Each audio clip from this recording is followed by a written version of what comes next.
পাইতাছে কই পাইছো না নে কোন হালো কোন শরীয়তের মাঝে জায়েজ আছে এই কথা কোন সময় জায়েজ নাই কোন সময় নাই আল্লাহ বিল্লাহ তিল্লাহ আল্লাহর কসম কে কইতেছি আমি আপনারা আমার অঞ্চলের আপনার লগে আমার খুবই মহব্বত আপনার যতটুকু আমার লগে মহব্বত আমি চাই না আমার বাপ চাচা জেঠা ভাই জাহান্নামে যাক এরকম খারাপ কাম কেউ করবেন না যদি কোন পর্যন্ত তওবা করুন তওবা করে আল্লাহ মাফ করে দিব কিন্তু একটা কথা মনে রাখবেন কেউ বুঝি গুনার কামদারে গুনাহ বললে করে গুনার কামদারে গুনাহ বললে করে তাহলে আল্লাহ রাব্বুল আলামিন তারা তওবা করার তৌফিক দান করব আর কেউ যদি গুনার কামদারে জায়েজ বললে হালাল বললে করে তাহলে এর কিন্তু তওবা করার তৌফিক হতো না যারা বর্তমানে এই কামের মাঝে যাইতাছে তারাই কামদারে নেক কাম ভাবতাছে কুনহানো পাইছেন বেড়া বেড়ি এক লগে সিজদে হরা এই জিকির করা মামু বাইনা লাগছে হেরি তুমি খেত ভইরা কইছে কোন শরীয়ত আছে আমি তো ভাইলাম না 14 বছর মাদ্রাসার মাজার হইলা হুজুর টানো দে কাইনা বানাইয়া দাও না কলবের ভিতর কাইনা লাগাইয়া দাও না মাথার ভিতর তো বাবা যদি দয়া করে বাবা দয়া করলে কি করে আমি ছোট মানুষ বুঝি ভালো মতো বাবা মতেন এইটা বাবা আমার নিজের বাবারে বাবা ডাহে না খারাপ পাইতেছে কিন্তু বহুত জনে যাইতে বেলা আগুয়াই দিবে ভাবি না গো আমি কি আর দৌড়া ফেলতে আইছি আমি ভাবে যাই নাই আমি তো উজানের মানুষ আমি কি মাগুরি চান্দু মার্কেটে আমি তো ভালো গুটি দিদি ভাই ইনশাআল্লাহ সবই কয়েকজন কইতে হুজুর এটি কইবার আইস পর্যন্ত মানুষ পাইছিলাম না আইনে যদি কইতাছ আইনে আরে আল্লাহ তৌফিক দান করে কি কইতাম আরো কইতা যারা এইগুলা কাম করতেছুন আমি আপনার পা ধরে কইতাছি আল্লাহকে ওয়াস্তে এই কামাটা থেকে ঘুরে আইব বেড়া বেড়ি এক লগে জিগি নিজের বেড়া বেড়ি বুঝিও কত বেলেগ কথা স্বামী স্ত্রী যেটা দুজি জিগির করতেছে বেলে আর এক বেড়ার বেড়ি লই জিগির করার তো পারমিশন আল্লাহ নবী দিছে না এইটা জিকির চলতো না কইতাছে আল্লাহ রাব্বুল আলামিন এই দুনিয়ার মাঝে আমার আর আপনার নবী দয়ার নবী মায়ার নবী মুহাম্মদুর রাসূলুল্লাহ উনাকে দুজি দুনিয়ার থেকে উঠায় নিয়ে গেছে তাহলে দুনিয়ার মাঝে আর কাউকে কোনোদিন রাখবে না আর মনে করবেন মোটটা সবার জন্য খারাপ না মোটটা কোন মানুষের জন্য খুবই ভালো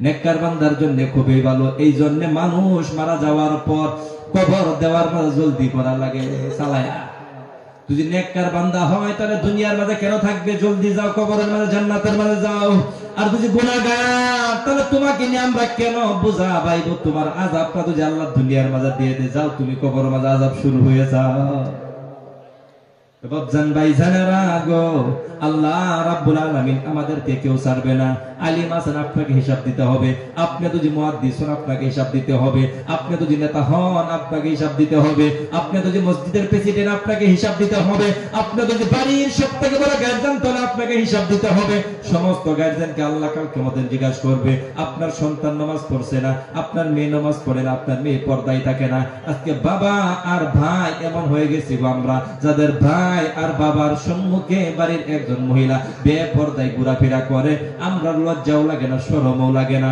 মনে রাখবেন আল্লাহর নবী বলেন যেই পুরুষের নিজের বোন নিজের মা নিজের বিবিকে দেখে অন্য পুরুষ মুস্কি মুস্কি হাসে ওই ছেলের ওই বাবার ওই স্বামীর ওই ভাইয়ের যদি শরম না লাগে আল্লাহর নবী বলেন ওকে দাইয়ুস বলে আর দাইয়ুস জান্নাতে যাবে দূরের কথা জান্নাতের গ্রাম পর্যন্ত পাবে না পাঁচজন ভাইজানা আল্লাহ রাব্বুল আলামিন এমন সুন্দর জান্নাত বানাইছে যে জান্নাতের গ্রাম 500 বছর রাস্তার আগের থেকে পাওয়া যাবে সুবহানাল্লাহ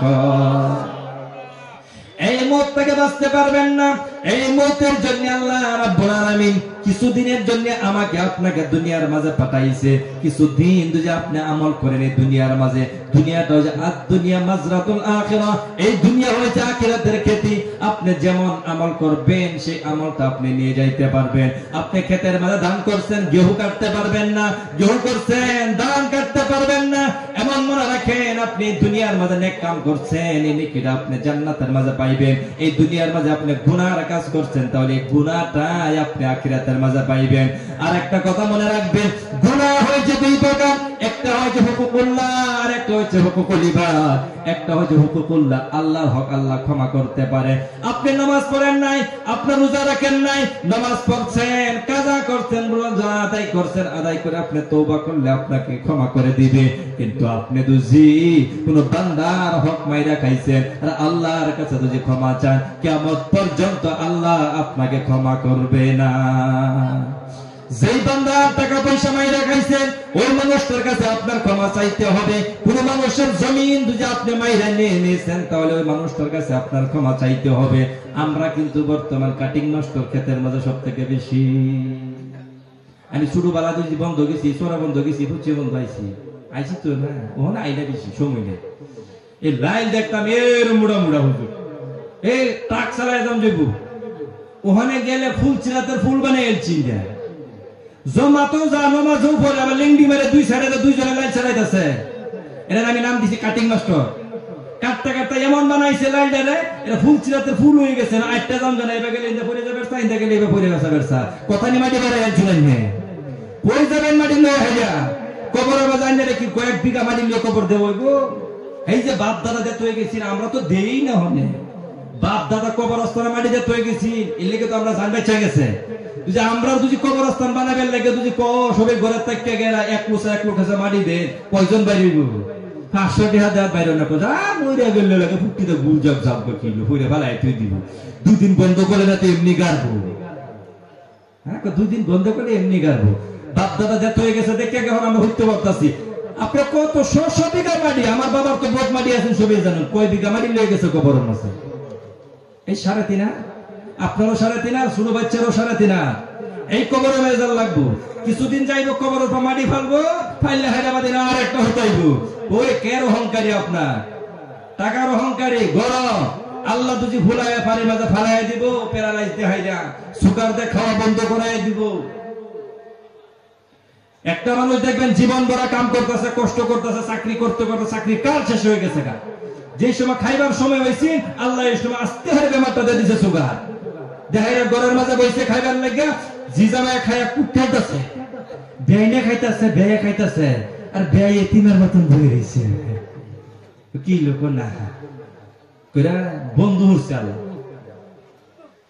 খান জীবন বড় হরির মিসকিনটা এতিমটা বিধবাটা মাইরে খান দিই। কিন্তু আল্লাহ খা জাহান্নামে ডেক ভর, জাহান্নামে ডেকে রে এটা ভরে না, যে রে ভরে না, ভরেননি কবর মাটি দিয়ে ভরবা বলবো। কিন্তু এটা বয়ান তুই দিই বহুজন খারাপ পাইতেছে, খারাপ কি হক কথা কইলে আল হক মুরুন, হক কথা কইলে তিতা লাগবই কিছু জি না এদিকে লাগবো। আমি নেট করে বসি মতের কথাই কইয়া। এই যে আরেকটা আমরা দেশের মাঝে বেমার আইনা আসে না কইতারি না, কুল্লু বিদাতিন দালাল্লাহ কুল্লু দালালাতিন ফিন্নার। শরীয়তের মাঝে যাইরা নাই, এটা যদি কেউ বানায় লইছেন শরীয়তের মাঝে, এর নামে হইছে বিদআত। আর বিদআত যারা দুনিয়ার মাঝে পয়দা করছে তার ঠিকানা হইছে জাহান্নাম, এর ঠিকানা হইছে জাহান্নাম। আমি আগে কইছি আমি হেই সেরা না নেরার দেশে, আমি দিন তো কেউ বাইস্তা হইয়াম, কেউ ভাই হইয়াম, কেউ কিছু না কিছু হইয়া। আমি এই সেরাটা ভালো মতো না জানি আমরা দেশের বেমার কি, যেন যে বেমার এনে ওষুধ এটাই চলবো, কেউ খারাপ পাক কেউ ভালো পাক, আগামী বছর আনলে আনবেন না আনলে নাই, আমার আপত্তি নেই। আমি কিন্তু কই কুল্লু বিদআতিন দালাল্লাহ, যারা শরীয়তের মাঝে নিজে নিজে বানায় লইছেন পণ্ডিতি করে কোনো বস্তু, এর ঠিকানা কিন্তু জাহান্নাম। আজকে অঞ্চল জুড়ে নামাজ নাই, রোজা নাই, কোনো কিছুই নাই, মুস লাগছে রাম্বা রাম্বা, রাখ করে দেবেন গাঞ্জা টানতাছে, গাঞ্জা খাইলে পাঞ্জা করে বাপ দাদার নাম বাড়ে, যে কো খাইস না তার ভাই যাইস না, যে কো মন দে তার 2 ফুট অন্তকে টান মারছে, হুক্কুর হাক্কুর করতেছে। কই ভাই শুনেন নি এটা ভাই শরীয়তের মাঝে কে হিয়াইলেন ধরে এটা? আজ পর্যন্ত উদ্বারিক কোন সবার মাঝে আমি আর আমার শামসুল ভাই আজকে যিনি বয়ান করবো আমার পরে, আমরা দুইজনের সবচেয়ে বেশি অঞ্চলটা মাঝে বয়ান করলাম। কেউ তো কোনোদিন কইলাম না যে মাজারের মাঝে চাদর দেওয়া যায়, মাজারের মাঝে মোমবাতি দেওয়া যায়, কেউ তো কইলাম না আমরা জায়েজের ফতোয়াটা করতে আর নাই। মাজারে চাদর দেওয়া কোনখানে জায়েজ পাইছেন না? মাজারের বাবা নিজের ঠিকানা নাই, জান্নাতে যাব না জাহান্নামে যাব, আর নেরাকুত থেকে নিয়ে যাব। নামাজ নাই, রোজা নাই, এই মানুষকে আমার ঈমান ঠিক আছে, এত বড় বেঈমান দুনিয়ার মাঝে হতে পারে না। একটা বড় বেইমান হইতে পারে না। মাজারের মাঝে গেহাইরা মহিলারা মাজারের মাঝে গেলে বাবার ফাওয়ার মাঝে গিয়ে চুমা খাইতেছে, কই পাইছো না নে? কোন শরীয়তের মাঝে জায়েজ আছে এই কথা? কোন সময় জায়েজ নাই, কোন সময় নাই। ওয়াল্লাহ বিল্লাহ তিল্লাহ আল্লাহর কসম কে কইতেছি আমি, আপনারা আমার অঞ্চলের, আপনার লগে আমার খুবই মহব্বত, আপনার যতটুকু আমার লগে মহব্বত। আমি চাইলে আমার বাপ চাচা জেঠা ভাই জাহান্নামে যাক, এরকম খারাপ কাম কেউ করুন না। যদি করছেন ততদিন পর্যন্ত তওবা করুন, তওবা করে আল্লাহ মাফ করে দিব। কিন্তু একটা কথা মনে রাখবেন, কেউ বুঝি গুনার কামদারে গুনাহ বইলা করে, গুনার কামদারে গুনাহ বইলা করে, তাহলে আল্লাহ রাব্বুল আলামিন তারা তওবা করার তৌফিক দান করব। আর কেউ যদি গুনার কামদারে জায়েজ বইলা হালাল বইলা করে, তাহলে এর কিন্তু তওবা করার তৌফিক হতো না। যারা বর্তমানে এই কামের মাঝে যাইতাছে, তারাই কামদারে নেক কাম ভাবতাছে। পুনহানো পাইছেন বেড়া বেড়ি এক লগে সিজদে হরা, এই জিকির করা মামু বাইনা লাগছে ফেরি তুমি খেত ভইরা কইছে। কোন শরীয়ত আছে? আমি তো ভাইলাম না। 14 বছর মাদ্রাসার মাজার হইলা হুজুর টানো দে কাইনা বানাইয়া দাও না কলবের ভিতর, কাইনা লাগাইয়া দাও না মাথার ভিতর। তো বাবা যদি দয়া করে, বাবা দয়া করলে কি করে? আমি ছোট মানুষ বুঝি ভালো কথা, বাবা মতেন এইটা বাবা আমার নিজের বাবারে বাবা ডাহে না, খারাপ পাইতেছে। কিন্তু বহুত জনে এনে যাইতে বেলা আগুয়াই দিবে, ভাবি না গো আমি কি আর দৌড়া ফেলতে আইছি, আমি ভাবে যাই নাই। আমি তো উজানের মানুষ, আমি কি মাগুরি চান্দু মার্কেটে, আমি তো ভালো ঘুরতে দি ভাই ইনশাআল্লাহ। চলে কয়েকজন কইতে হুজুর এটি কইবার আইস পর্যন্ত মানুষ পাইতাম না, আইনে যদি কইতাছেন আইনে আরে আল্লাহ তৌফিক দান করে কি কইতাম আরো কইতা। যারা এইগুলা কাম করতেছেন, আমি আপনার পা ধরে কইতাছি আল্লাহকে ওয়াস্তে এই কামাটা থেকে ঘুরে আইব। বেড়া বেড়ি এক প্রকার জিকির, নিজের বেড়া বেড়ি বুঝিও কত বেলেগ কথা। স্বামী স্ত্রী যেটা দুজি জিকির করতেছে বেলেগ, আর এক বেড়ার বেড়ি মেয়ে জিকির করার তো পারমিশন আল্লাহ নবী দিছে না, এইটা জিকির চলতো না কইতাছে।